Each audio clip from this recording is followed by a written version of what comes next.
কখনো খরা, কখনো অতিরিক্ত বৃষ্টিতে সংকটে ডুয়ার্সের চা শিল্প। বসন্তে চা গাছে আসে নতুন পাতা।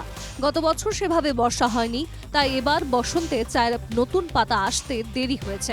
চলতি বছরে একটানা খরার কারণে মার খেয়েছে চায়ের উৎপাদন। ফার্স্ট ফ্ল্যাশে সেভাবে চায়ের পাতা মেলেনি। বর্ষা পড়তেই বৃষ্টি নেমেছিল উত্তরবঙ্গে। মুখে হাসি ফুটেছিল চা শিল্পের সঙ্গে জড়িত সকলের।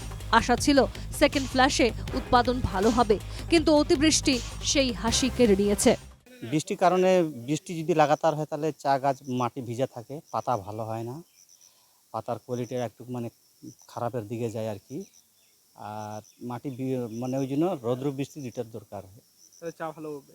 রৌদ্র বৃষ্টি দুটো হলে চা ভালো হয়। তো চা পাতা কম, রোদও লাগে বৃষ্টিও লাগে, তাতে চা পাতা ভালো হ্যাঁ হয়। তাতে চা পাতা ভালো হয়। এখন কেন কম কেন এখন তো বৃষ্টির জন্য কমে গেছে চা পাতা। এত বৃষ্টির জন্য?